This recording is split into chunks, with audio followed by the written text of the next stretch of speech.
from an empty cup.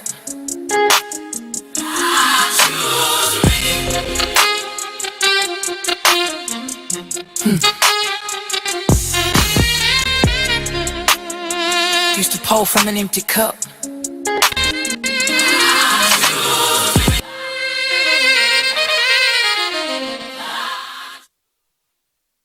Show C2B, où que vous soyez, qui que vous soyez, on vous C2B, total, Bonjour à moi. Bien ou quoi? Bonjour à moi. Ça va, sénégalaisement, on essaie de faire aller, on est là pour tenir ça la va, sénégalaisement, on essaie de faire aller, on est là pour tenir la avec de la bonne musique, bien sûr, de PNG, avec des artistes qui vont nous accompagner comme, bien sûr, avec des artistes qui vont nous accompagner comme, bien sûr, voilà, donc vous serez servis, préparez bien sûr, Les jumeaux voilà, donc vous PNJ serez servis, préparez-vous. Les jumeaux PNJ sont habillés aujourd'hui par Bamba Habillement de Etienne Faye, connecté depuis centre commercial SICAP Plateau Sandaga. Je répète, Bamba Habillement, mon sonal fii mu nekk centre commercial SICAP Plateau au niveau de Sandaga. Alors il s'appelle Etienne Faye. Pour plus d'infos, il faudra faire le 77 632 19 37. Merci à Etienne Faye. Et tout doomu nday Badara bien sûr gars yi kontaan nañ ci 5 say Jontal boy moo fi jaar si kaw ba suuf tey tey moom Bambali sax su ñëwee ñoo koy gagné quoi. si kaw ba suuf Etienne moo fi jaar tey ayca. Oui, non, non. Donc sur ce, on sera avec vous jusqu'à 17h30, mais on ne sera pas seul, on sera en compagnie des artistes du Sénégal, d'Afrique, du monde entier, de par leur présence physique ou bien de par leur son, leur clip que Mr. G va vous proposer en complicité de notre réalisateur Pape avec l'équipe de choc qui est aujourd'hui. Super mais en fait dafa mel man la gën a jàpp de wala. Non, tout ça. am naa fii si ginnaaw. Pape de soxor. Merci à Anta bien sûr, merci à Mocha, l'équipe de choc, Karim Son. gaa ngi si ginnaaw di ko coacher. Donc tey narul yomb ji. 16h20 moo jot. 16h20 voilà. pare nga dese na la 1 heure de temps. voilà. non yow laay laaj est-ce que pare nga. waaw man moom pare naa bu yàgg soo paree rek fan nga ñëw. Aujourd'hui on a pas mal d'artistes qu'on va accueillir mais il y a pas mal d'artistes aussi qui ont sorti des hits, des nouveautés, des exclusivités. Voilà, sans tarder dañuy dem seetaan benn clip et puis juste après on va accueillir nos invités. Voilà donc puis dañuy dem ba Thiès. seeti sam benn copain bu ma yónnee benn son benn clip ne ma ji bi xool yéen laa koy jox en exclu quoi. Il s'appelle Dame Sène mu ngi seetaan nee na voilà donc moo ñu yónnee clip bu bees bi waaw Dame Sène parce que leen repaawagul. ok Dame Sène bu Thiès. waaw ok donc Dame Sène, mention spéciale à lui. Alors mention spéciale à tous les élèves de Anne-Marie Javoué de Dakar en train de nous suivre le matin aujourd'hui de 9h à 13h PNJ. Ils étaient là-bas en spéciale journée culturelle qui débute aujourd'hui. L'école AMJ de Dakar, Anne-Marie Javoué de Dakar. Chapeau à vous, à la directrice bien sûr, sœur Rosalie, à monsieur Paul. Merci à vous. Rendez-vous ce mercredi, ce jeudi, ce vendredi et ce samedi avec l'école AMJ. Allez, on enchaîne donc très rapidement, bien sûr, avec l'un de nos invités qui se nomme tout simplement Bambali, qui est déjà là, Bambali. Voilà, donc Bambali qu'on ne présente plus, Bambali Sek. Il est là, donc il fait partie de nos invités, bien sûr, ici dans le PNJ Show. Préparez-vous, on va regarder juste ce joli clip de Bambali et puis juste après l'accueillir, oui, dans le PNJ Show. Si c'est bon, sous la complicité de notre réalisateur, Pape, on y va. C'est parti. The best production. Mandamala no bano bawaru bamudeti shere baindi matingalange baby no bamuje jomni mon amour s'il te plaît baindi matingalange baby wax bëgg naa lu mu def neex na ma wax ma loo bëgg bàyyi li ngay def bàyyi ma tingalange amul mel ni yow yombul danga dégg daal xam naa ne danga maîtriser bàyyi li ngay def bàyyi ma tingalange baby man gisuma lu wuti ku am ni ma am saa bu guddee dangay fecc naa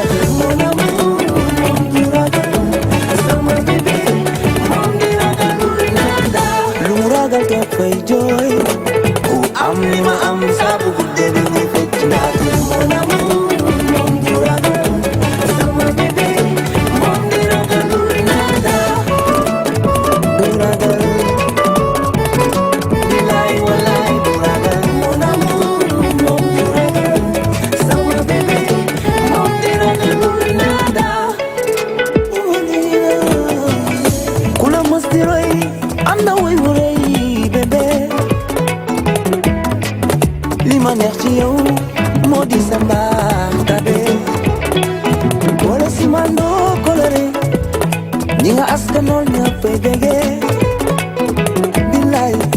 di xool da ngay jaar leer mbëggee gi law saa moom mu wax bëgg naa lu mu def neex na ma wax ma loo bëgg bàyyi li ngay def bàyyi di ma tinglange bàyyi di ma tinglange am ku mel ni yow yombul danga dem daaj xam naa ne danga maîtriser bàyyi li ngay def bàyyi di ma tinglange bàyyi di ma tinglange baby man gisuma lu wuti ku am ni ma am saa bu guddee dangay fecc naa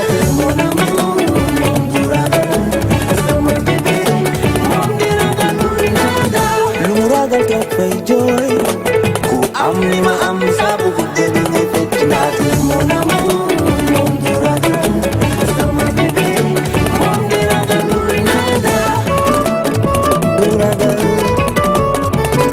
bilaay walaay du ragal mon amour moom du ragal sama bébé moom di ragalul nada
Yeah, nice. Bambali. Hey. Yeah. Chantal boy.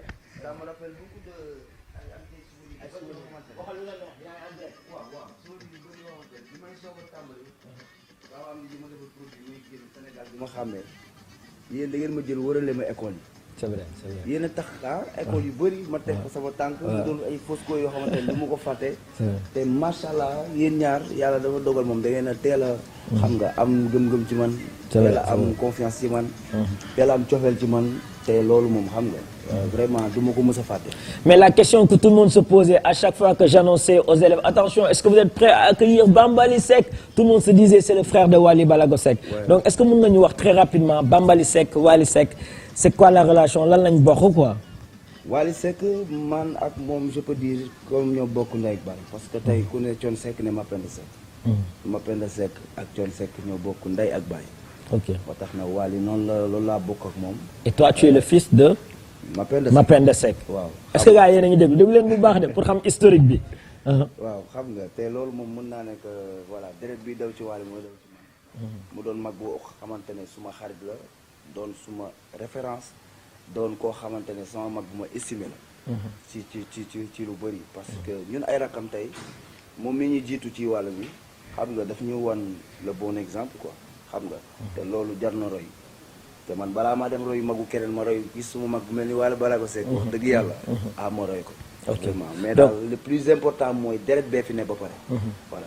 Donc Wally Seck dafa doon Pape Ji Bambali aussi doon Pape Ji. waaw parce que voilà. histoire musique bi fan la jógee ba tey yow nga commencé doon artiste c'est parce que c'est la famille ñoom ñooy ay artistes moo tax yow c'est normal que nga doon artiste c'est quoi parce que mënoon nga jàdd dem dooni Cristiano Ronaldo wala Sadio Mané donc pourquoi avoir opté pour la musique. waaw mais suñu famille bon boo seetloo man lu ci mel ni su may doomu papa am na ci koo xamante ne nekk na ci art bi yàgg na mais comme percussionniste tu vois. ok mais moom woyul quoi. mais man la ñu mujjee xalaat ci famille bi que ne est-ce que dinaa woy ci sama doom parce que maa ci gënoon timide maa ci gënoon réservé wu. xam nga mais bon bi ma bàyyee jàng yi ma commencé di découvrir boîte de nuit et tout ça ci la ma affaire yi voilà. dugg rek ma xam ne bon voilà c'est venu tout naturellement. c'est pas parce que nag dama bokk ci famille bi moo tax yàlla xam na ko. ok billaay walaay. peut-être que nag ñi ngi doon wax que j'avais une belle voix maa ngi doon woyantu ci kër geeg yooyu noonu bu ñu ma waxee waxu waay sax damay daw parce que dama rusoon taxaw ci kanamu nit sax di woy parce que voilà quoi xam nga mais c'est venu tout naturellement ci sama benn soirée pas sama papa di jouer soirée bi di waaj jeex mu may tooñ naan ma kaay mos ci micro bi noonu la demee ma woy fa ñu filmé ma et tout ça xam nga gars yi di ma reetaan jàppee ñu ma au sérieux ba léegi. ok semaine bi si topp ma dem soirée Wally Seck. moom tamit mu jox la. penc mi. Wally il était surpris gis ma ne ma waa kii la lay def fii ci kaw scène bi parce que boo xalaatul ne damay woy bi ma yëgee ñu jox ma woy et tout ça loolu nag moo def déclic bi xam nga ba ma commencé léegi di tàmm boîte de nuit di yëg ci soirée yi di woy ba yàlla ni muy dogalee Babou Amdi defaral ma produit. parce que en quelle année. en 2014. 2014 nga génnee sa premier produit. voilà génnee sama premier album. bu tudd Papa ak accompagné de 7 titres. waaw oui. ma jox ko Sénégalais yi xam nga noonu la demee mais c'est venu tout naturellement. parce que xëy na j'ai la chance am ku mel ni Babou Amdi sama nijaay. bokk ak sama yaay ndey ak baay studio bi mu ngi ci kër gi. ndaanaan bu ne gis naa ko fa dama doon yëg ci studio bi di seetaan xam nga di déglu di xool xam nga voilà quoi c'est venu tout naturellement. sama ok alors parlant de woy allez-y. Parlant de woy est-ce que mën nga ñu woyal benn 30 secondes benn 1 minute rek qui n'a rien à voir ak son bi nga xamante ne J da koy teg wala ñoom Karim dañu koy may à la régie. Voilà benn nuyoo rek moom mu doon nuyoo Bambaly Seck à l'égard du public qui nous regarde. benn nuyoo rek. lu la neex. su ma doon géer kon ma géere su ma way loon xaw ma fu ma jëm wuy ma sant yàlla waay waay ngéwél la Faramareen la dañ ko jàppee moom. ayca super J. nice en tout cas man moom su ma koy gis day mel ni benn Wally moo fi taxaw et tout gars yi ñoo ngi message 5 ba léegi via le 77 244 22 22 mais gars yi nee nañ souvent da ngay faral di raar quoi lan moo tax ngay raar si game bi noonu quoi. da ngay jékki-jékki fël. waaw jékki-jékki lëlu. jékki-jékki dem États-Unis jékki-jékki ñëwaat. non mais parce que xam nga bu ñu wante dëgg. nu mu fa demee noonu. on a beaucoup de choses à prouver. tey showbiz une carrière du bruit. tout le temps ñu lay dégg xam nga je peux pas chaque weer ma génne son. wala chaque weer ma génne clip mënul nekk. c'est vrai xam nga mais day génne benn produit si ça marche gars yi di ko consommer reculer pour xool yow lan nga war a indiwaat. parce que boo ko paraxee nii nga jàpp ne topp euphorie bi topp bon sa son bi yaa ngi toj yaa mën a way dama tu te perds. xam nga te loolu limite la ci artiste bu amee carrière waxuma la nag nga ne fi pour ñu lay dégg rek parce que man su ma sañoon man chaque jour ñu dégg te xam naa yoon bi may jaar boo xam ne chaque jour ma dégg ak réseau yi jamono les réseaux sociaux am ngay xarit animateur rajo xarit animateur télé la ñu bëgg oui ba tax na carrière la ñu bëgg et puis ku bëgg carrière c'est tout à fait normal carrière boo ko bëggee da ngay jël sa temps bañ a yàkkamti parce que voilà dafa am lu bëri loo xamante ne mën na la jumloo dañ koy jàppee nag Bambaly day def benn affaire jékki saay arrière dootoo leen ko gis doo leen dégg c'est juste que j'ai énormément de choses à prouver j'ai énormément de choses à voilà bëgg wan Sénégalais yi bëgg wan adduna xam nga te loolu ça prend du temps dafa laaj concentration dafa laaj lëlu dafa laaj laaxatu mais jamono ji malheureusement buñ la gisul ci réseau yi dégg la ci kaay yeeg dégg la ci lii dégg lii pour ñoom tu n'existe pas c'est ça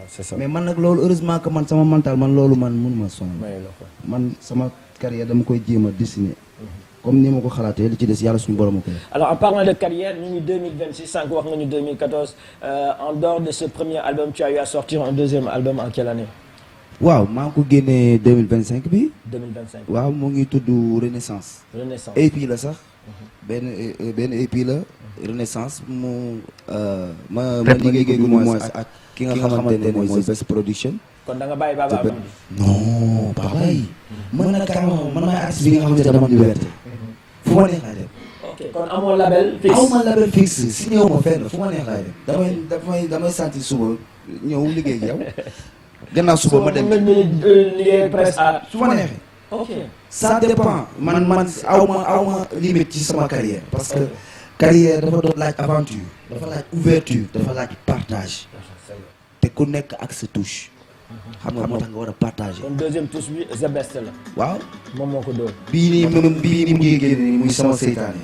génn yaa même pas 5 jours xaw ma. waaw Baba Amdi moo ko def. tu vois. puis est-ce que boobu kon duñ ko may gars yi sénégalais. amul clip damay waajal clip bi laay waajal fu mu toll. non lu bees tax la. Karim comme que exclusivité la da nga tëju si. Karim tëju bi.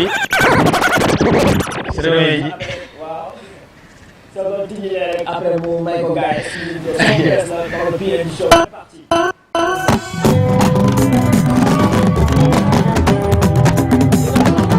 Karim waxal Anta mu tijji bu baax.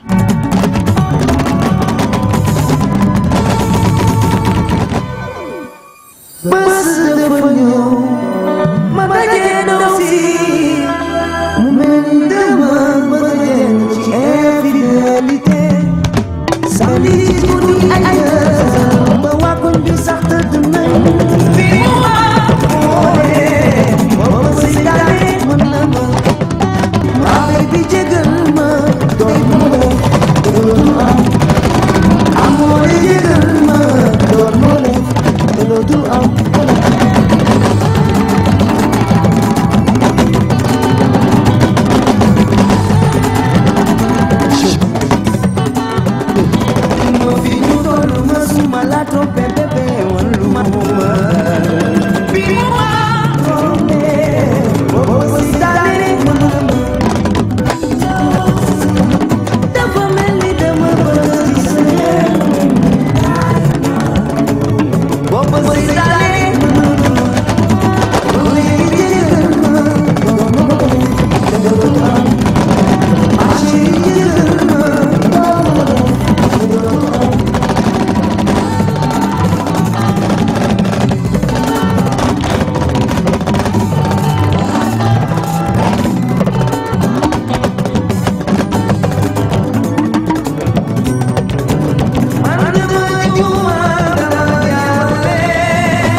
pour dire que man ak baawam ji maanaam baawam ji moo njëkk a teg affaire bi sa parier de mariage mais bu ma bëggoon tënk ñi nga xamante ne ñooy seen kese xam nga dama ko bëggoon yaatal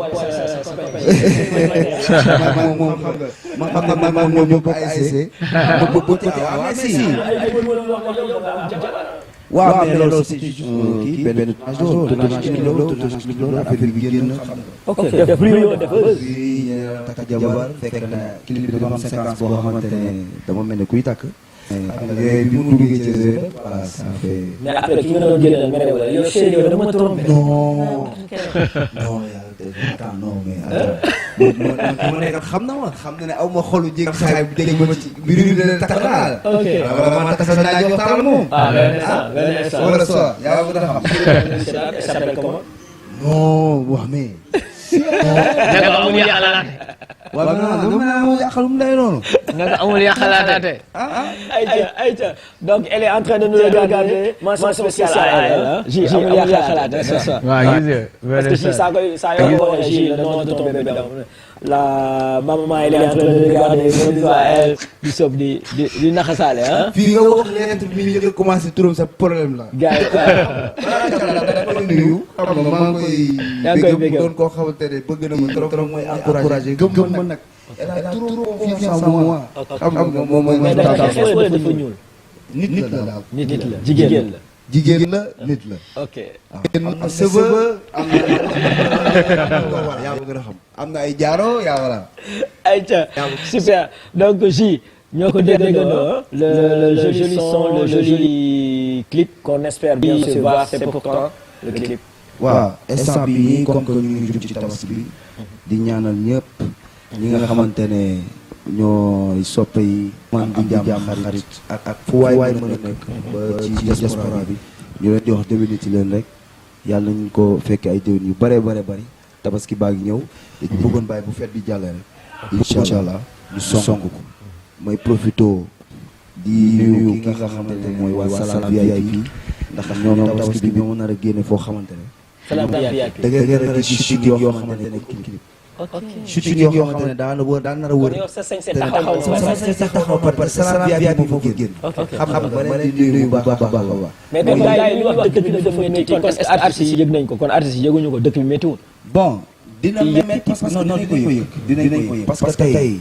bu fekkee sax dañuy gis ñi gën a yokk tey yi nga xamante ne yaakaar ci ñun loolu xam nañ ko yàlla moo ñu séddee loolu dañ koy nangu mais dëkk bi métti na c'est vrai day am revenu yoo xamante ne day commencé di seet na te da nga naan ubbi rek mu xeeli léegi day xaw a seetlu parce que bon dëkk bi moo toll foofu mais yàlla na dimbali nañu par contre parce que am nañ suñu nit yoo xamante ne dañoo bëgg rek te yàlla tax xam nga mais y a pas beaucoup de concerts y a pas beaucoup de spectacles te artistes ci concert ci soirée lay gisee boppam donc en dehors de cela où est-ce que les artistes puissent la ñuy lijjante weccit waaw wala ñu fay lu dëkk bi metti moom culture moom lu jëm ci art moom loolu lu sa séddee parce que ba léegi ñu ngi def suñu prestation ñu ngi woo fu ne pour ñu ñëw jouer ñu ñëw def prestation ñeneen ñoo ci gisul seen bopp mais yow yaa ciy gis sa bopp non man moom honnêtement man maa ci gis sama bopp macha allah te nii ma yow bu démon daa jógee jouer concert foire mois Vulgaire bi ak ñoom Bijou Ngoné xam nga nii maa ngi waajal le 19 juin à Sorano bu tabaski bi jàllee incha allah Bamba dafa war a ñëw Sorano xam nga mu doon sorti laal nga fa téeméer wala brique waaw mais mos naa dara rek Bijou ñu ngi lay bëggee mos naa dara rek moom ak Bijou moom Maman Vulgaire maa leen di remercier baax ak Best Production mais daal nii instant bi li ma gën a yitteel mooy le 19 juin Sorano te boobu yéen da ngeen di am wàll yaa ngi dégg le 19 juin dañuy ñëw teg fee yëpp def ko show bu amul fenn da ngeen a fekkee début da ngeen a fekkee début ngeen wan ma xam nga yéene ma te bëgg naa le 19 juin dama ci rendre hommage ki nga xamante ne mooy Thione Seck xam nga man la yàlla moo dogal mu féetale ma moom mu doon koo xamante ne sama papa la sama idole la voilà moom moo tax bëgg ay way mais daal le 19 juin jàpp ne seen bés la te maa ngi leen di xaar incha allah le 19 su la invité nag waa TF yëpp bàyyi ma kenn xam nga di leen wax ngeen jàpp ci te xam ne dafa doon loo xamante ne élément bu essentiel la parce que dama war a rebondir ci loolu balaa at bi jeex dama bëgg dem Grand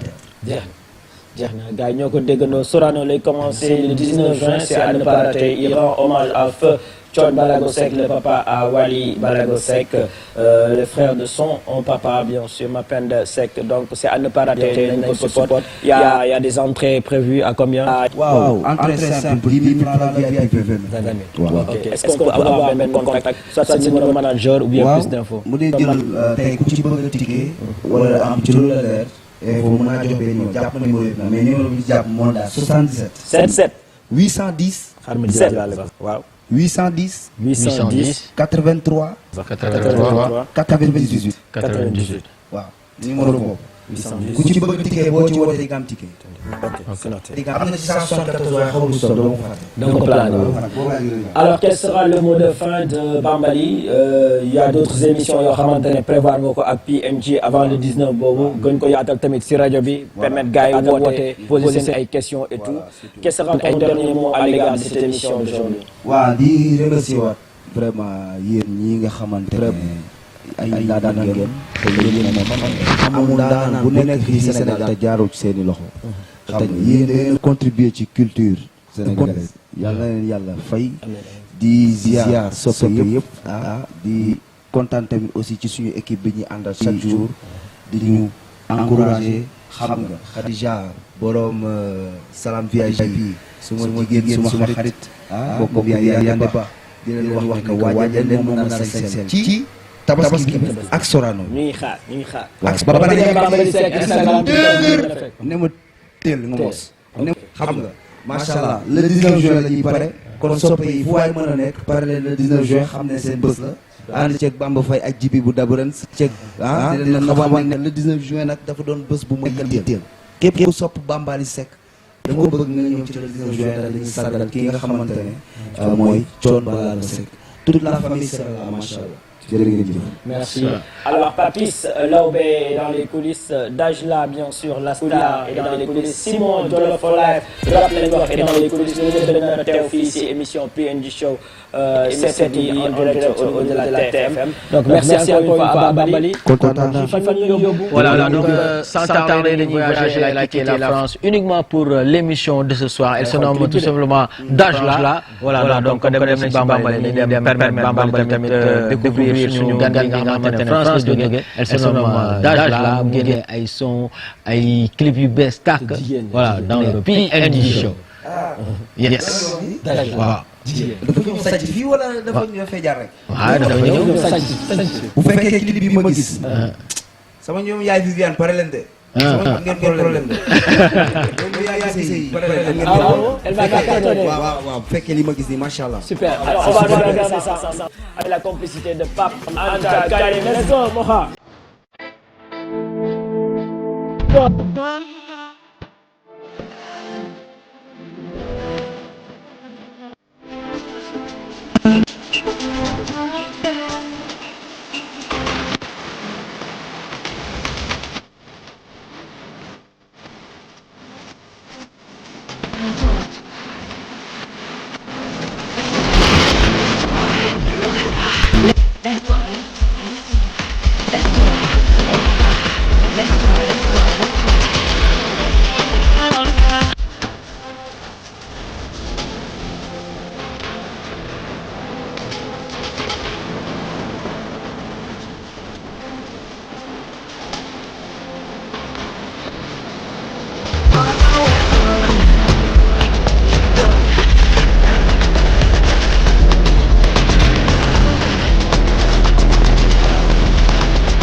Tajla, la star.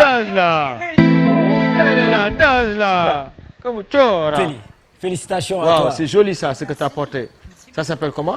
C'est C'est un spécial PNJ. Oh là là, c'est joli. Bravo. On l'inaugure en direct sur la TFM. C'est beau. Oh, Karim, dis-le 5 CB. Merci. Takhana. C'est joli. Takhana. Être bien et belle et pour venir Super. vous voir. Alors, on va essayer avec ce micro. Essaye avec ce micro pour voir. Vas-y. Ok. Pape, c'est bon, le micro? Karim, est-ce que vous Vous me recevez? Ah, voilà. Ouais. Voilà le son. On t'entend à merveille. C'est un plaisir de vous voir. Ouais, t'es toute mignonne là, avec Ouais. tes jolies tresses là, bien sapées là. Merci. Tu vas bien, nanga def? Yang ci jàmm.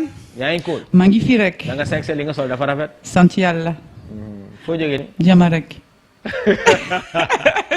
Xanaa ay expression Il faut que je- nga yor rek. Sant yàlla. Bon, il faut que je prenne des cours quand même. Ok. Non? Ok, super. Alors, Jusqu'à on te laisse- présent, t'arrives pas à comprendre bien le Wolof quoi. Ah, si, quand même maintenant, avec, comme tu sais que ça fait 3 ans maintenant que je viens au Sénégal, que c'est devenu comme ma deuxième patrie. Ouais, Donc, plus ça va, plus je comprends. Mais moi, j'aimerais parler encore mieux. ouais. Inch'Allah. Tu connais Viens manger, comment on dit Viens manger? Viens manger. Non, je sais pas. Kaay lekk.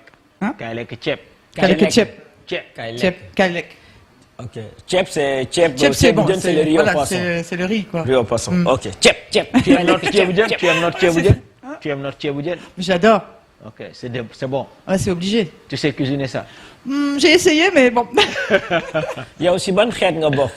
Ok. Non, bu ko laaj loolu day xóot si moom trop. Day xóot. Ouais. Boobu du ko comprendre. Non. Ok. Tu es de quelle nationalité? Je suis franco-tunisienne. Franco-tunisienne. Ok. Donc on a une franco-tunisienne dans le PND Show 7B qui est là, bien sûr. On l'a une fois invité à la télé, hein, les PNJ. Alors aujourd'hui, c'est une fierté pour nous de le recevoir à nouveau, bien sûr, parce qu'elle n'est pas venue seule. Elle nous a amené des surprises. Ouais, comme toujours. Voilà. Ok. On te laisse saluer les téléspectateurs de la TFM. Les 14 régions sont en train de te suivre. L'Afrique, le monde entier. Bonjour le Sénégal, bonjour Nangadef, Yang Tidiam, merci. C'est un honneur et un plaisir de vous retrouver encore une fois ici sur le plateau de mes amis, mes frères PNJ, puisqu'on a une histoire maintenant. Ouais, Hein, on s'est rencontrés quand même maintenant il y a plus de 2 ans. 2 ans, c'est vrai. Et voilà, je suis heureuse de venir vous présenter mon nouveau single, mon nouveau clip qui s'appelle Bébé, qui est tiré de Bébé. Ah mon bébé. Qui est tiré de l'album Paradis et qui représente un petit peu le côté, on va dire, afro-pop, un peu love de l'album que vous avez déjà présenté d'ailleurs. Cet album, il a plusieurs dimensions. Il a une dimension love, il a une dimension plus énergie, groove. Et spirituel aussi. Et spirituel. Voilà. Donc on a vu le clip de Don qui amène cette énergie afro, à ma piano, voilà. Et puis il y a aussi une énergie spirituelle. Je sais que ça vous tient à cœur. Et moi aussi. Et donc voilà, l'album Paradis raconte en fait le cheminement de la recherche de l'amour par les humains sur la Terre. Et en commençant par l'amour charnel, l'amour de l'adolescence, l'amour des sentiments, l'amour du corps, et puis qui s'élève petit à petit vers une compréhension plus grande d'un amour plus proche de Dieu. Ok. Donc je vous encourage à découvrir Paradis, et puis en attendant, on va découvrir les choses, on va leur faire découvrir les choses ensemble aujourd'hui. Bébé qui est très Bébé, belle chanson alors d'amour. là, quand tu dis bébé, c'est un vécu d'âge là ou bien c'est à travers le vécu des personnes que tu as sorti le son, le clip? C'est-à-dire que en tant qu'auteur-compositrice, je m'inspire toujours des émotions que je vis. Tu dis Voilà, que je vis, mais pas forcément aujourd'hui même. Mais là, que tu as un bébé ou pas? je n'ai pas de bébé. Il s'appelle comment? Voilà, là, j'ai marié à ma musique. Voilà, c'est ça, les artistes féminins. C'est toujours la même chanson là. Avec les artistes. J'aime la musique, j'aime la guitare, c'est ça.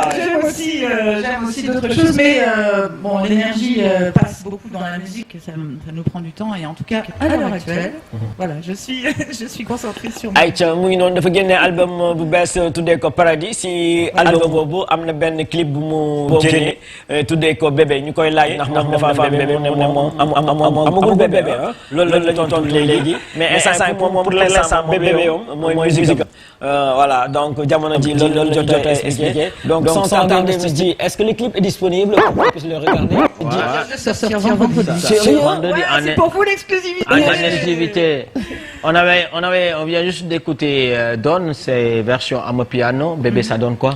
Donne Afro Love. Afro Love. Vraiment chill, cool. Tu es prête? Je suis prête. On met le show? Allez. on va écouter le son ou regarder le clip J? On va mettre le son, on va regarder les clips. Regarde. Moi je préfère qu'on le regarde d'abord D'accord. et puis après qu'on revienne pour décortiquer. D'accord. Pape, c'est bon? Est-ce qu'on peut le regarder? C'est comme tu veux. Aïcha, let's go. Si c'est bon, Pape, on y va. Bébé. Aïcha, J, en attendant que Pape puisse nous mettre le clip, est-ce qu'on peut écouter le son? On l'écoute d'abord avec les mix de J. C'est parti.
C'est magnifique. Oh là là. Donc, on a écouté le morceau en live comme si on était en big méga concert. Là, on va regarder les clips pour voir ce que ça donne. Si c'est bon, on a comme c'est un réalisateur. On regarde les clips. Bébé d'âge là.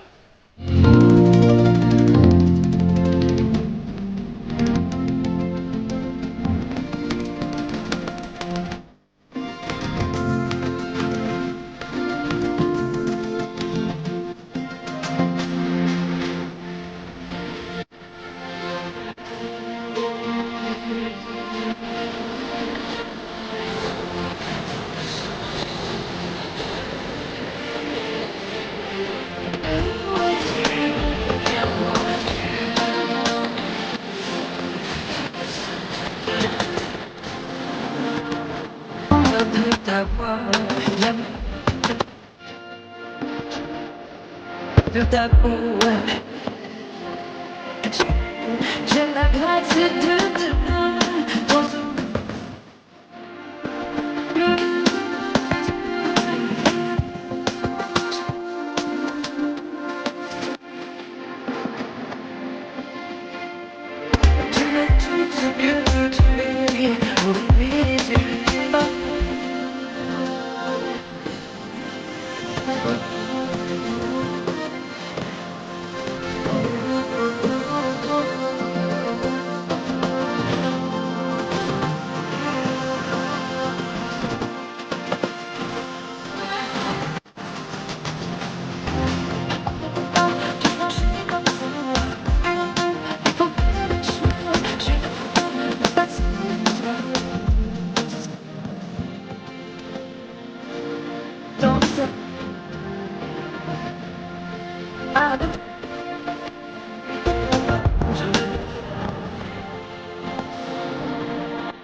dans la tête, je me sens.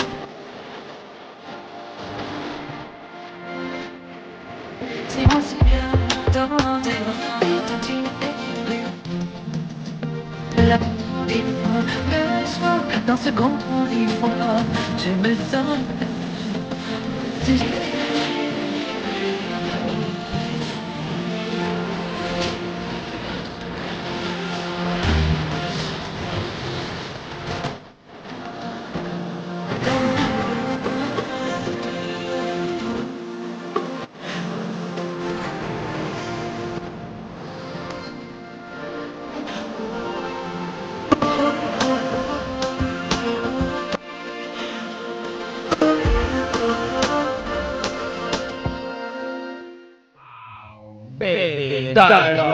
PNJ Show en live en direct sur la télé TFM, bien sûr. Joli clip, faut oser le dire. D'accord, assieds-toi. Alors, ici.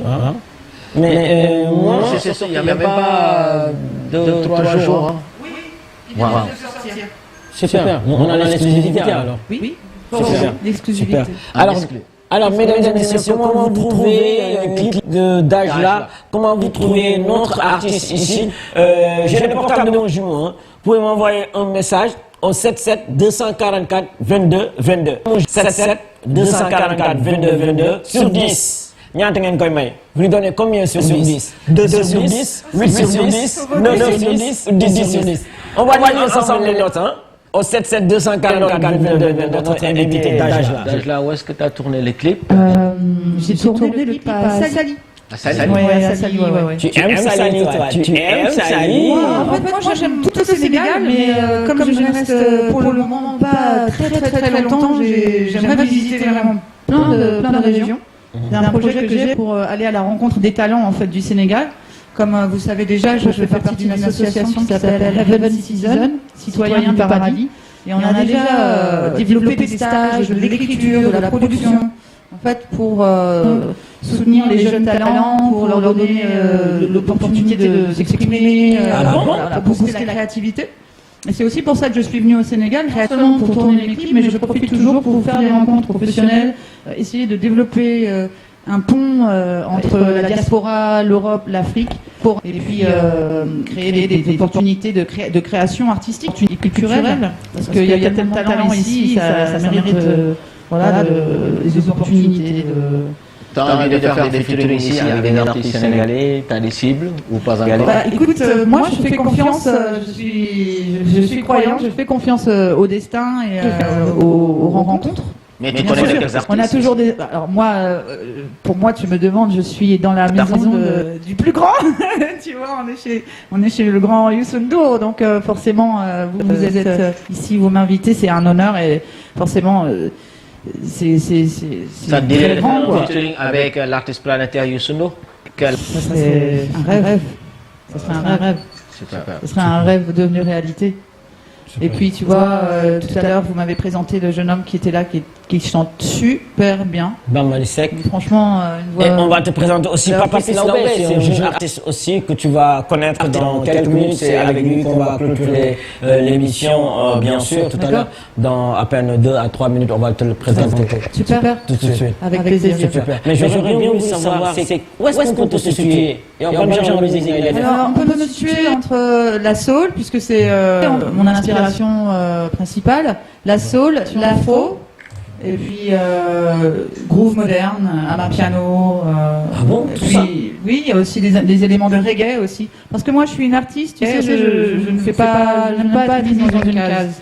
Donc moi, ce qui m'inspire, c'est la relation avec le divin, l'amour des gens, l'amour oui, l'amour de relation, et c'est la musique soul qui m'habite, mais elle se nourrit des rencontres et puis des créations musicales, donc c'est très africain, c'est très groove, ça va du reggae, comme par exemple à New York, tu sais que j'ai vécu à New York 7 ans et j'ai écrit un album avec le producteur d'Amel Marley et de Laurie Hill. Wow. Voilà, il y a encore d'ailleurs un album que j'ai fait avec lui à New York qui n'est pas encore sorti. Super. Je viendrai le présenter en exclusivité Avec chez les vous. jumeaux. Donc tu vois, on est allé enregistrer avec Steven Marley, on a fait des featuring avec les Wailers. Donc Tu sais, pour moi, la musique soul, la musique africaine, c'est... Et tu as un label derrière un toi? esprit. Alors, je suis autoproduite. Donc, C'est toi qui produis ces clips, ces sons, tout ça? Oui, c'est moi. C'est nos propres... Oui, c'est moi, à travers l'association Heaven Citizen. Ok. Parlant de Heaven Citizen, on a vu que tu as sorti il y a 1 an le morceau, le clip. Si on peut l'écouter? Oui, on va l'écouter. T'es prête? Je suis Pour connaître prête. ça? Heaven Citizen, citoyen du paradis. Citoyen du paradis. Oui. Ok. J. On demande le visa. Le visa. Le visa. On va aller. On demande le visa. On va aller aux États-Unis. on regarder va le essayer. mondial. C'est le visa pour le paradis. Voilà. Et trompé. C'est le là-haut. boulet. Aïcha. Allez, on écoute ça, Citizen.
Bien sûr, je l'offre à 2 citizens, bien sûr. Ils nous regardent actuellement. Babacar et Siaka, actuellement. On joue ensemble au lycée John Fitzgerald Kennedy. Ils adorent ce morceau. Mais Citizen. ils ont perdu le championnat. Ah ouais, désolé les pour citizens. les citizens. Hein. Félicitations à Arsenal.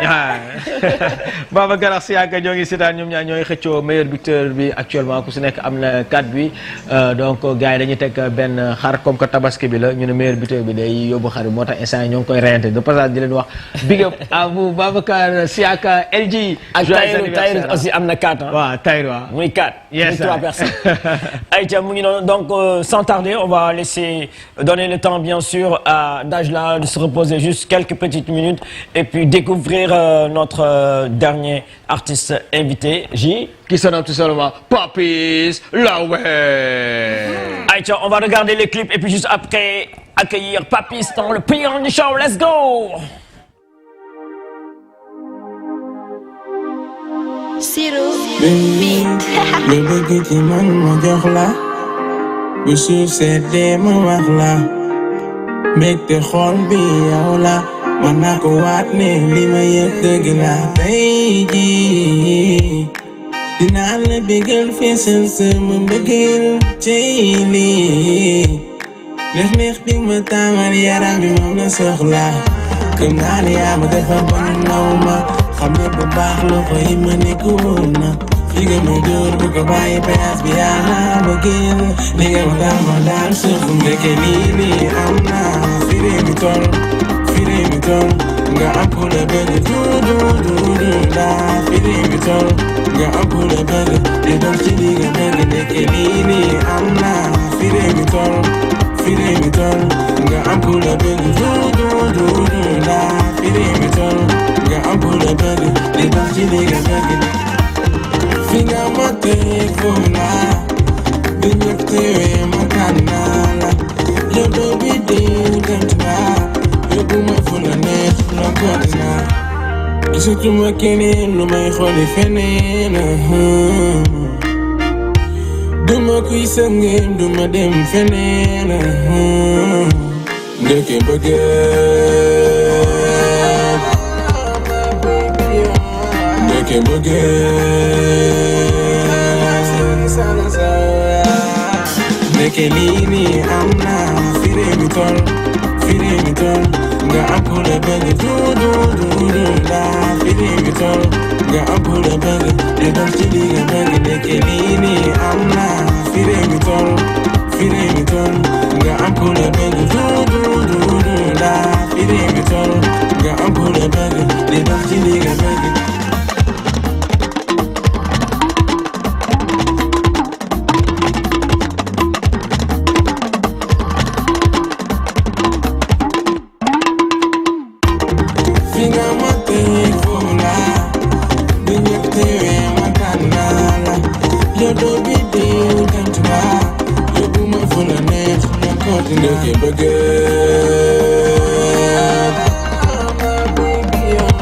ndeke bëggeel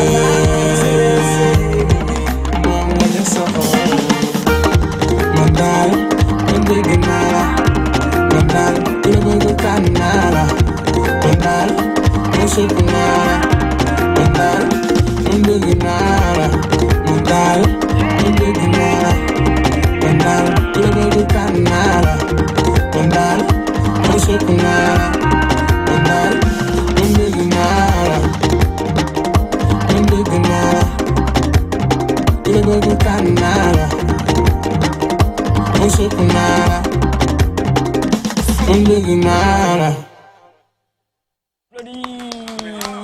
Nice clip. Ouais. Nice. Mais Daj là, assieds-toi. Nice. Voilà. Mais Papis lii neex na de. mais xale yi lu ñuy lëmbal tamit ah yow yaa ngi tax sama réalisateur yi topp clip bi rek di ñu ko zoomal nii rek. ak ñoo bëgg a lëmbal. bañ a bàyyi. Alors Daj là, avant de repasser le micro à notre ami Papis, Daj là, comment tu as trouvé le clip, le son de notre artiste Papis? Je suis fan. Oui. Qu'est-ce que tu aimes en regardant ou bien en écoutant le son? J'aime tout l'ensemble, j'aime le son, j'aime le rythme, sa voix, j'aime le charme, l'esprit, ça donne envie de danser, c'est super, j'adore. Super. Alors, Pape, est-ce que le micro de Papis, ça marche? mais Papis gel bii nii nga defal clip bi nii xamee naa ko de kii Santiago de nekkul si waaw Magali nekkul Ziguinchor la de. waaye xamee naa ko kay. Très belle mélodie. Vraiment. Magali puis xamee nga Magali moo nekk si clip bi nii. Magali moo nekk nii. waaw Magali men mooy bandi lu nii. Ah bon? Si Magali. Macha Allah. mooy lëmbalu den sol noonu. tànn la. Magali di bëggee aussi di jël Kheucha bu ñu seetaan jamono ji mention spéciale à lui. Kheucha big up à toi, respect. Aïcha J. Voilà, donc on vient juste de regarder ce magnifique clip Soft Mbëggeel nga ko tuddee. Soft Mbëggeel avant ñu ñëw si titre bi voilà donc si clip bi dañ lay bàyyi nga nuyu sénégalais yi nga présenté wu pour permettre à tout ce beau monde qui te regarde. Prends le micro de Daj là, on a du mal à entendre avec l'autre micro. Yes. Voilà. Abal. di nuyu waa àdduna ñëpp di nuyu Sénégal di nuyu fi ma jógee Pikine. waa Pikine waaw mooy sa base la mais Touba laa juddoo. ok di nuyu tamit waa Touba baax a baax di leen nuyu PNG ngeen doon ñu baax di nuyu tamit waa TFM ak toute l'équipe de TFM ñëpp maa ngi leen di nuyu bàyyiwuma kenn xam nga di nuyu tamit réalisateur yi nekk ci ñoom Karim ñoom Pape xam nga ñoom Pape nekk ñu baax macha allah voilà di nuyu waa Colobane nuyu xale numéro 10 moom mi ngi toog di ma seetaan. super waaw gis nga plateau bi plateau kaana la ay baaf non plateau bi dafa garaaw. amul ay chaises en dage là comment tu trouves le plateau y a pas de chaise y a rien tout est voilà tout est style DJ quoi. super jaajëf waay Pape merci waay moom mooy filmé waay jaajëf waay. Aïcha Papis sa style musical lan la. man mbalax la mais fépp laa nekk quoi damay def afro. damay def am piano am na sax lu may liggéey fan yi mi ngi ci yoon bi di ñëw. mais am piano la quoi. am piano. am piano donc tout à l'heure je vais mettre un instru am piano tous les deux ngeen forcé ñu xool lan la ñuy am. amul benn problème. ah pare ngeen ah benn problème super. donc là tu es prête après je vais mettre du am piano vous allez chanter ensemble ngeen joxante ko paasante ko. aywa na neex. ok alors ça sera on va terminer avec Papis. bëggoon nañ xam kañ nga commencé dugg ci art bi. man 2022 laa commencé dugg ci art bi. 22 waaw. ok dafa gun naa ay quelques singles xam nga nekk ci daal di bay sama waar. bii sa ñaata clip la. bii mi ngi sama troisième clip ah. troisième clip waaw. ok super da nga nekk ci benn label wala nekk ko ci. non nekkuma ci benn label maa ngi liggéeyal sama bopp xam nga. su ma amee dara daw yóbbu studio xam nga gars yi job affaire yi xam nga mun naa si voilà amul dara lu nekk sama ginnaaw lu dul xam nga rek. objectif bi ñu dëgmal muy yóbbu musique bi fu kawe. fi ka suñ grand yi teg xam nga. yu jële ko foofu yóbbu ko ci beneen niveau quoi. voilà. Aïcha alors Dajla moom instant muy commandé son de bi ngeen nar a def duo nii narul yomb de kon. Aïcha donc c'est super tey bëggoon nañ xam qui est l'idole de notre ami Papis. bon man nag ñëpp laay déglu quoi. ñëpp laay déglu mais kan moo la dugal ci art bi tey kan moo tax nga bëgg. non maximum ñëpp ku ma dugal ci art bi Youssou Ndour ci la bokk moom bokk na ci li may inspiré. comprendre nga Wally Seck tamit pare voilà parce que ñooñu ay kii loon quoi ay idole lañu ba pare ay légende lañu. voilà nekk ay icône xam nga. voilà ñooñu daal bokk nañ ci ñu ma dugal ci musique quoi. ok super alors c'est pour quand l'album de Papis pour que gars yi mun la gën a ràññee est-ce que am nga orchestre si ginnaaw ou bien yow actuellement yow yaay dem yow. yes am naa orchestre. ba pare ñu ngi job benn album boo xamante ni waaw. boobu bu génnee yéen a ko njëkk a jël ah. ça sera autre chose yéen laa ko njëkk a indil. voilà xam nga ñu ngi ciy job ak équipe beeg yëpp siiru bit maa ngi koy nuyu de passage xam nga. Tampinda ñoom ñëpp maa ngi leen di béggee ku ci nekk sa tur xam nga. affaire daal mi ngi noonu ñu ngi ciy job bu baax a baax. ok léegi comme que dañuy waaj a tënk émission bi fan lañ la mën a suivre yow Papis au niveau des réseaux sociaux est-ce que am nga page Instagram TikTok. ou bien tey ku la bëgg contacter pour benn mariage wala réception fan la lay joindre. ok pour commencer sama numéro mi ngi nekk 78. 545 80 31. 545 80. 31 78. waaw 545 80 31. voilà. am naa orchestre ku ma bëgg a jël tamit pour sa xew neex xam nga ñun ay loobe lan dañuy def ba mu baax xam nga.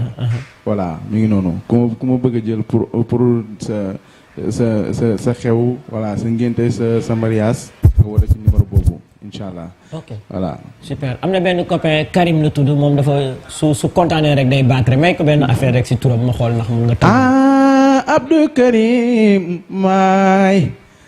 Abdou Karim Mbacké la tubé Karim woy naa la waa cosaan man woy naa leen bilaay jëw naa leen Karim kay ma wax la adduna bi bu fi bëggee am jaamu ay waay ku la tooñ na nga ko jégal ku la tooñ na nga ko jégal ku la wax lu ñaaw na nga ko baal walaay ko mën na dimbale koy Karim man ne jëwi naa la waa PNG seen fay waaw ay sunduro nduro wale mergan Abdoulaye Dara ma jor taag ñaara ma jama yaasin daar mi ci loor Birame Yacine maar animar kuma jigéen animar kuma jigéen ma nga baame PNG. Karim su nekkul woon fakir dina ñëw battre mais moom fataaya lay añee. Super. Aïcha, super. Le duo de choc maintenant. On va improviser un petit truc pour les téléspectateurs. On est à 4 minutes de la fin de l'émission, oui? Non, lu ma la envoyé. Amuli m'a envoyé. Ok. Puis yónnee ma ko. Aïcha, avant le duo de choc, on va regarder bien sûr la page pub et puis juste après on xam revient. benn béya bu ñuy seetaan nii. Waaw. béya. Béya la. béya ngonal la. Béya ngonal la. waaw. Aïcha. ñu seetaan ngonal. waa Sénégal dal leen ak jàmm ci seen émission ngonal. gan gu rëy la ñu am tey. waaw. kan la. gan gu nga xam ni tey ku ko xool rek gis Sénégal ci moom. ndax maîtriser gu mu maîtriser réew mi. Père Mangone yegsil. baal tey ma xuloo ko. maa ngi lay nuyu. di la gërëm di la sant. nii la saa baax a baax. nii la. waaw après nga waaw. di la féliciter ci liggéey bi ngay liggéey. mais nag moom nit ko la koo xam ni. il parle avec précision. te li muy wax daf ko xam. kii kay léegi lan la lu tax ngay jóg lan la. lu tax ngay jóg. l'élève copie trop sur son maître. kan mooy sa maître buy jóg taxaw. sama baay. soo duggee ci kër ne salaamaaleykum di nga nuyu borom. waaw te borom soo ko tuddee da ngay tudd bëj saalum mbegaan. te bëj saalum mbegaan soo ko tuddee da ngay dem naam nduur. waaw soo tuddee naam nduur da ngay dem kaba nduur. waaw da ngay dem puufu nduur. da ngay dem saamel nduur. waaw. coow li lan la woon est-ce que jaroon na ko réellement. parce que ñun waaw parce que ñun xam suivre nañ actualité bi. Issa Pouye fëgg na ma. nee na ma am naa diw nga ne ko diw boo demee ci moom da lay daan. est-ce que loolu jar na coow. waaw wane ne monté de lii indi ay wi yàgg nañ koo wax des années. ba mu ko waxee te ba mu ko koy wax mi ngi toog. mais est-ce que jar na coow. est-ce que buñ ci dellu si waatee nii. du yeewaat dara. kay fitna day am te man du ma daw. waaw déedéet man waa yàlla yi bukki laa. mais nag père waa yàlla yi bukki laa du ma njoowaat. ko mu wax ñool. wuyu ma. waaw dama ne waa yàlla yi bukki laa du ma njoowaanu def. Sadio Mané day seetaan émission bi te buñ ci delluwaatee. waaw ma ne waa yàlla yi bukki waaw d'accord père ay waa yàlla yi bukki yooyu yëpp garaawul. kay waa yàlla yi bukki laa du ma dawuma. non nañ bàyyi dawuma waaw dawuma ñu yaay suñu émission dañ xoolal xam nga ñu daal dañu waaw dañu waxtaan rek. waaw ok dañ laa laaj. mais comme que jubóo am na baax na. lan ba tey waxuma. waaw est-ce que jubóo ni réellement. moom dafa mel ni bëggul jubóo kan jubóo wuñ sax de. lu la neex rek photo lañ bëggoon rek. lu la neex rek dem ngeen teg demub dëj laa yemale. dégg nga jubóo wuñu. mais defoo ko pour wane sa autorité bi dara da nga ko tàmm noonu rek. du ko tàmm. enfin vous savez je suis non seulement éloquent mais je suis élégant. wallaahi dëgg la gaa njool ca kaw. waay cum. sa moo rek yëngu de. waaw li ma lan ni li lan la ni. non signature contrat ngeen nekk wala non. Merci beaucoup, J. Merci à la team Ngonal en train de nous suivre. Merci à Jojo, merci à Saner, bien sûr, et à tous à ce trio de choc qui sont en train de faire un excellent boulot. Au moins, je le vois, Maman Gélé à Taïbi.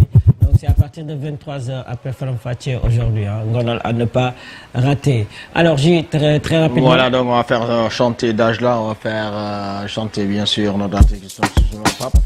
C'est bon, on y va Dajla. You ready? Tu peux prendre le micro.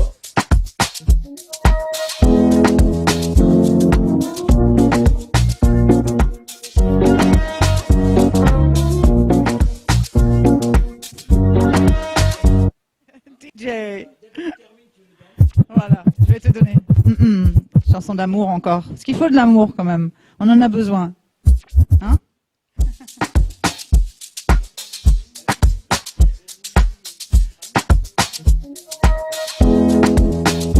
Depuis toujours, je cherche l'amour.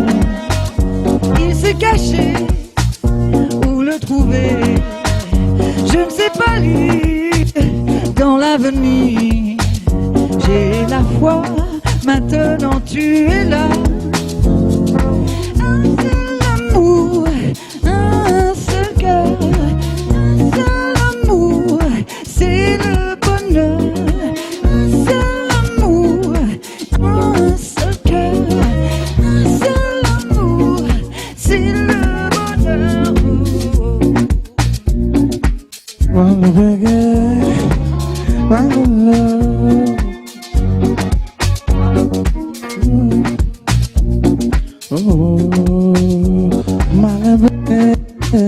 You are the love, sama xol yow yaa koy dundal. My love, sama xol. I love you, love you, love you, baby, I love you. C'est le bonheur, l'amour, un seul cœur, un seul amour. C'est le bonheur depuis toujours. Je cherche l'amour, il s'est caché. Où le trouver? Je ne sais pas lire dans l'avenir. J'ai la foi, maintenant tu es là. Oh. Oh, oh, oh, oh. Sama xol yow yaa koy dundal bébé. Yow yaa koy dundal bébé. Yaa ma yóbbu ba sore sore. I love you, love you, love you, love you.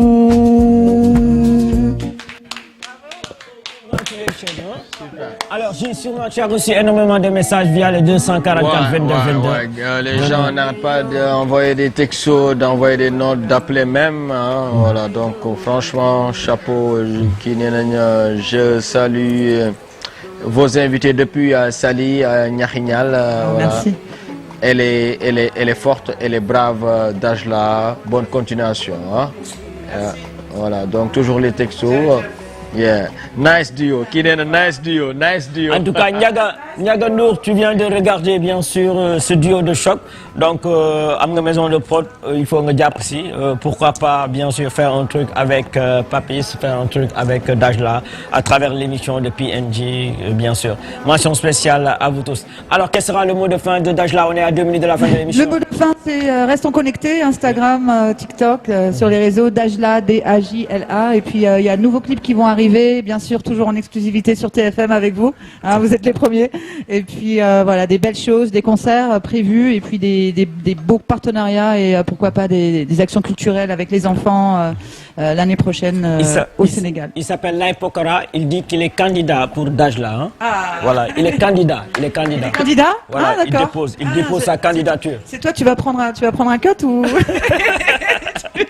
Non, sinon je vais faire un gros big up moi à l'association Sindo Solidarité du village de Niaganyao, du pensionnat de Niaganyao où on a déjà collaboré. Voilà, on a écrit une chanson, la chanson des enfants du pensionnat. Et donc là, voilà, on veut en faire d'autres. On veut encore continuer les belles choses pour créer ensemble et faire des ponts entre nous, entre les peuples, parce qu'on en a besoin. C'est clair. Papis, prends le micro. Quel sera ton dernier mot à toi? waaw di ñaanal Sénégal yëpp am jàmm xam nga Tabaski yi ñu jëm xam nga yàlla def ñu fekk ko ñëpp am xar ñi amul xar am xam nga ba pare di ñaanal tamit ñi nga xamante ni ñoo tëdd ci lalu hôpital yi yàlla fëgg seen bopp ban wér rek ci daraja Mouhamed xam nga ñu nekk ci prison bi ci prison yi xam nga ñu yàlla indiwaat leen xam nga ba nga xamante ni ñoom dootuñu def lu tax ñu dugg fa voilà ñoom tamit Ahmed Sow Junior ñoom ñëpp maa leen di béggee xam nga ñi nekk ci prison yi tout mafia indien yi xam nga seen son mi ngi ñëw. mi ngi ñëw. Aïcha. Ah, presse. mu ngi noonu. Rendez-vous pour PNJ ce samedi dans Weekend Star de 11h à 13h bien sûr. On va souhaiter à la communauté chrétienne un bon pèlerinage à Popenguine. Comme vous le savez, c'est ce week-end bien sûr. Bon pèlerinage à la communauté chrétienne. Rendez-vous ce samedi 11h 13h ñu invité leen ñi nga xamante ne dañu woy Mariama pour ñu gunge leen ci seen pèlerinage bi. Su loolu weesoo bien sûr ce soir PNJ comme tous les mercredis on sera à l'étage de Sali. Tabaski, c'est la semaine prochaine. On en profite par anticipation pour souhaiter une bonne fête à la communauté musulmane. C'est dans quelques jours, bien sûr. Mention spéciale à vous. Comme vous ça va te trouver ici. Tabaski, malheureusement, je dois partir mercredi. doo fekkee xar mi garaaw duñ la ko yónnee nañ ko ñaanal rek. Vous allez me capturer, vous allez... Voilà, on va te mettre mouton. Côtelette, ñu may la ci côtelette yi. Wala recoup. Allez, voilà, donc merci beaucoup à notre réalisateur et toute sa team, bien sûr. Mention spéciale à vous, c'était The Twins DJ PNG. La team de Almadi, big up à vous. La team de Pamaguette, Muntaga, Vieux Diouf, ñu ngi leen di jaajëfal baax, Karim, Papa, Anta et toute l'équipe derrière. Chapeau. Yeah. On va clôturer avec le morceau de Fago. Aïcha, let's go. Nous clôturer en beauté. Et pour le Karim Tidjel. Jambar lay daw ba dee. Taki mi ñaar, fekk taki mi ñaar. Taki mi ñaar, fekk taki mi ñaar.